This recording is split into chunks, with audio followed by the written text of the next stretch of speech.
दोस्तों, आप सबका स्वागत है हमारे YouTube channel construct your future में। आइए आज देखते हैं शटरिंग के बारे में। शटरिंग कैसे किया जाता है, क्यों किया जाता है। आइए हम मिलाते हैं अपने टीम से। ये हैं अजय जी जो कि साइट इंजीनियर हैं। ये हैं अंकित सर जो कि हमारे सीनियर बिल्डिंग इंजीनियर हैं। ये हैं नितिन सर जो कि प्लानिंग इंजीनियर हैं। ये हैं राजेश सर, ये APM है हमारे कंपनी के। ये हैं दीपक सर जो कि साइट इंचार्ज हैं। आइए आज जानते हैं हम शटरिंग के बारे में, जो कि अंकित सर से पूछते हैं। जैसे हम लोग कोशिश कर रहे हैं, हम लोग कोशिश आज वो दिखाने की कर रहे हैं कि जैसे कंस्ट्रक्शन फील्ड में कोई भी एक्टिविटी हम लोग काम करते हैं तो शटरिंग रिलेटेड चीज़ें, जैसे हम RCC का काम करते हैं तो बहुत ही महत्वपूर्ण एक्टिविटी है जो शटरिंग, जिसके बारे में जानना बहुत ही ज़रूरी होता है। तो आज हम लोग वही दिखाने की कोशिश कर रहे हैं कि ये जो सिविल फील्ड में शटरिंग का काम होता है वो किस टाइप से होता है, उसमें क्या क्या मटेरियल का यूज होता है, उसमें किस टाइप से हम अच्छे तरीके से कर सकते हैं, उसमें शटरिंग में क्या प्रिकॉशन लेना चाहिए, किस हिसाब से करना चाहिए कि क्वालिटी में अच्छे तरीके से काम हो। तो उसके बारे में हम चाहेंगे कि अंकित जी हमारे बताएंगे। अंकित जी, हम आपसे जानना चाहते हैं कि शटरिंग रिलेटेड जो काम होता है उसमें सबसे पहला चीज़ क्या मटेरियल का यूज होता है और किस टाइप के शटरिंग हम यूज करते हैं जो बढ़िया क्वालिटी में अपना RCC का काम करने के लिए। दीपक जी नमस्कार। मैं अपने सभी यूट्यूब भाइयों को नमस्कार करना चाहूँगा। मैं आपको बता रहा हूँ, जैसे आपने पूछा कि किस तरह के मटेरियल का यूज़ करना चाहेंगे। देखिए, जो मटेरियल का चुनाव करना पड़ता है वो हमें करना पड़ता है कि हमारा स्कोप ऑफ वर्क कितना है। अब जैसे कि हम अभी प्लेन पर काम कर रहे हैं, क्योंकि हमें नंबर ऑफ़ रिपीटिशन पे बहुत ज़्यादा ध्यान देना है कि नंबर ऑफ़ रिपीटिशन हमें मिल जाए, क्योंकि हमारा इकोनॉमिकली भी हमें काम करना है। सभी बातों को ध्यान करते हुए मटेरियल का सिलेक्शन करते हैं। अब जैसे कि हम देख सकते हैं कि हमने यहाँ पे प्लाई का यूज़ किया हुआ है। हम चाहेंगे कि धीरे धीरे थोड़ा हमारे आपको दिखा शटरिंग के पास में आए तो हमें देखने और समझने में भी आसानी हो जाएगी। अभी लगा हुआ है, थोड़ा सा उसको डीपली बताने की कोशिश करिए कि हमारे जो लोग देख रहे हैं उसको वो पता तो चले कि कैसे। देखिए, जैसे कि दीपक जी अभी देखेंगे कि हमारा जो प्लेन बीम है 1500 की हाइट का है। अब इसकी इतनी कॉन्क्रीटिंग होगी, पोरिंग होगी साइड तक, तो हमें प्रॉपर सपोर्टिंग चाहिए। जो ये मटेरियल है हम एक एक नाम बताएंगे ताकि हमारे सबको नाम पता रहे कि किस मटेरियल को क्या बोलते हैं। देखिए, 12 mm की प्लाई है। ये अलग अलग क्वालिटी में आती है। हम चाहेंगे कि आप अच्छी से अच्छी क्वालिटी में ही यूज़ करें। यहाँ पे हमने 30 kg की यूज़ करी है। अगर 34 kg की भी यूज़ कर सकते थे हम, अगर यहाँ पे ज़्यादा हाइट होती है। और जैसे कि हमारा पीछे दिखाएंगे कि लिफ्ट वॉल लगी हुई है। लिफ्ट वॉल में हमने 34 kg की यूज़ की हुई है, उसकी हाइट काफ़ी ज़्यादा है, तो उसकी वजह से ये यूज़ की है। अभी दिखाएंगे हम, जैसे कि इस मटेरियल को हम बोलते हैं, थोड़ा पास आ जाइए ताकि।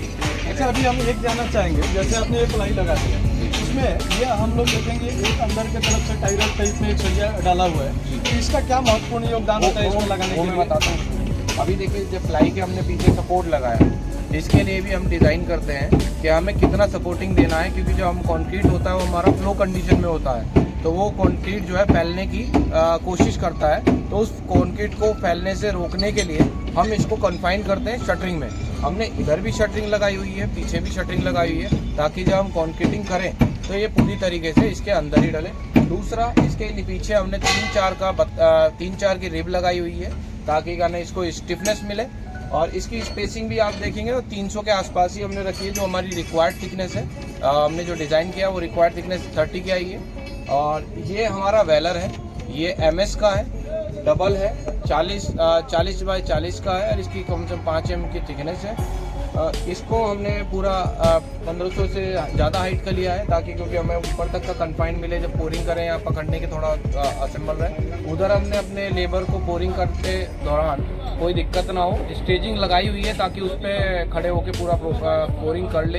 इसमें पूरा सेफ्टी का ध्यान रखा गया है।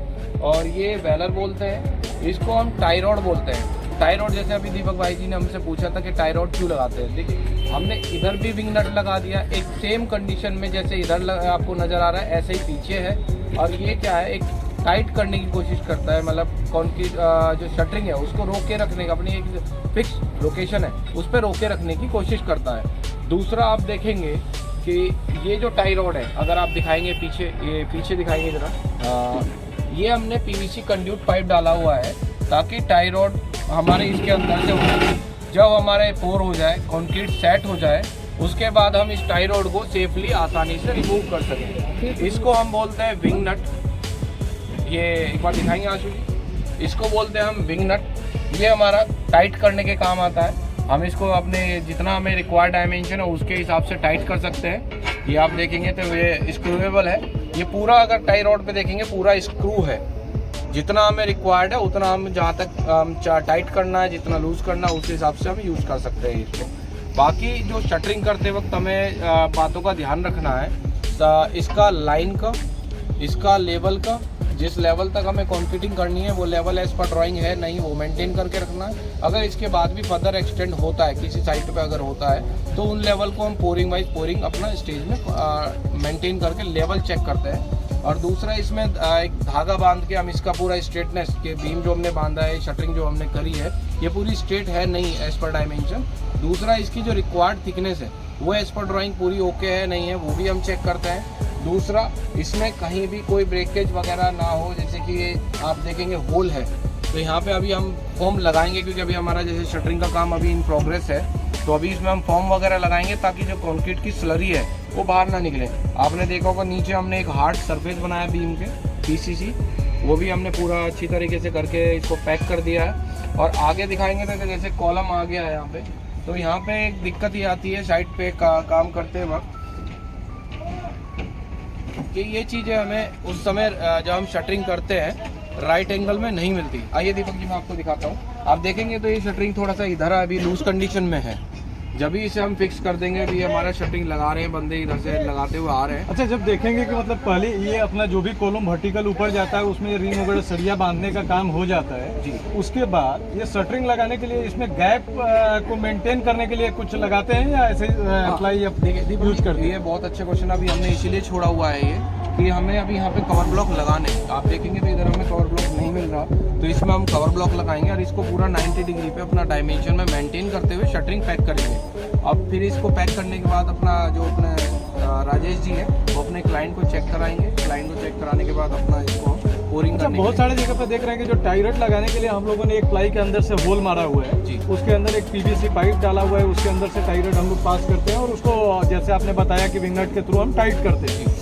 तो जब कंक्रीट आपका सब चीज़ें कंप्लीट हो गया उसके बाद में वो पाइप को हम निकालते हैं या उसी के अंदर छोड़ देते हैं? देखिए वो पाइप जो है कंक्रीट के साथ हार्ड हो जाता है, तो कुछ पाइप तो हमारे निकल जाते हैं, कुछ पाइप हमारे नहीं निकल पाते, तो उसको हम टाई रॉड को निकाल के उसको वहीं पे कट कर देते हैं। वो जस्ट एक होल या वीप होल की तरह काम करता है हमारा। क्योंकि आप देखेंगे भविष्य में कि यहाँ पे जब प्लेन भर जाएगा तो ये पानी भरने के चांसेस होते हैं। पानी जब मिट्टी सोख लेती है तो एडिशनल लोड क्रिएट करती है साइड में, तो पानी को ड्रेन करके वो पानी जो बाहर निकल जाता है उससे हमारा लोड थोड़ा कम हो जाता है। तो ये हमारा एक प्लस पॉइंट मिलता है। तो और दूसरा हमें इस पीवीसी पाइप का ये प्लस पॉइंट मिलता है कि टाई रॉड इसमें से आसानी से निकल जाता है, वो कंक्रीट के साथ कास्ट नहीं होता। ओके, दूसरा है कि अभी जैसे ये मान लीजिए पूरा शटरिंग अब कंप्लीट हुआ, टाई रॉड लग गया, ये लग गया, तो हम चाहेंगे कि उसमें सपोर्ट किस मटेरियल से करते हैं, कैसे करते हैं, थोड़ा वो भी बताएं और दिखाने की कोशिश करें तो अच्छा रहेगा। पीछे की तरफ हो रखा है, हम चाहेंगे कि थोड़ा सा इस तरफ भी दिखाएं जहाँ हमारा शटरिंग का काम कंप्लीट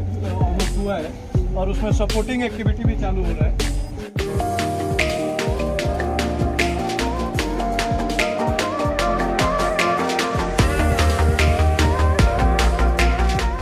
कर रहे हैं तो इसको हम बोलते हैं प्रॉप।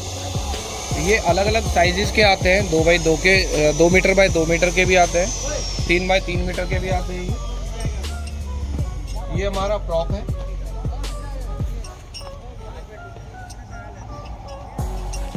ओके, और ये हमारा इस एडजस्टेबल होते हैं।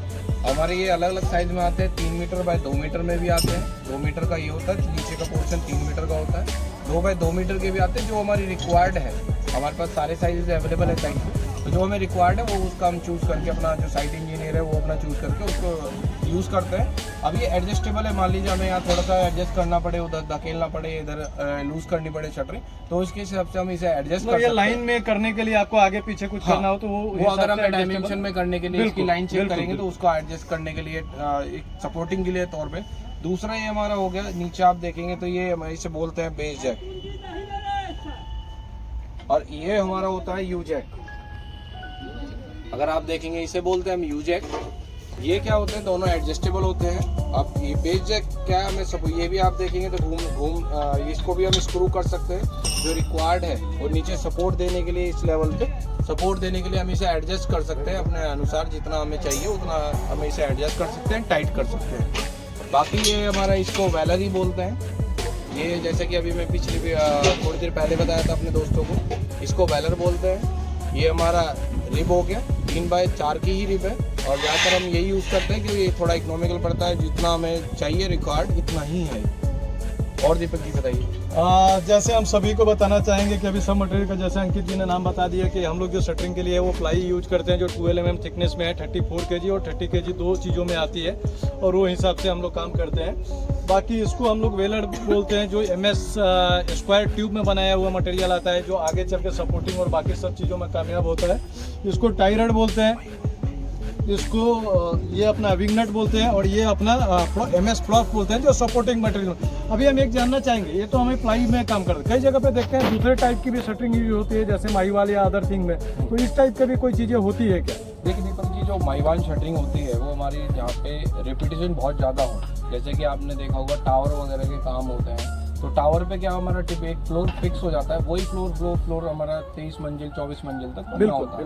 तो उस जगह हम क्या है, वन टाइम इन्वेस्टमेंट करके हमारा सबसे इकोनॉमिकल पड़ता है, टाइम सेविंग होता है। माहीवाल शटरिंग या एल्यूमिनियम शटरिंग भी बोलते हैं। आज की डेट में नई टेक्नोलॉजी भी हो रही है, जैसे PVC शटरिंग आती है, PVC फॉर्मवर्क आता है, उसको भी यूज़ करते हैं। उससे क्या है, हमारे नंबर ऑफ रिपीटिशन बहुत ज़्यादा बढ़ जाते हैं और कॉस्ट भी बहुत ज़्यादा सेविंग होती है और टाइम भी हमारा बचता है। दूसरा, अभी प्रीकास्ट हमारा चल रहा है, नई नई टेक्नोलॉजी, तो प्रीकास्ट अभी इतनी वाइडली यूज़ नहीं हो रहा है, लेकिन आप फिर भी कुछ प्रोजेक्ट पे आप देख सकते हैं तो काफ़ी ज़्यादा तक नोएडा वगैरह में अपने काम चल रहे हैं।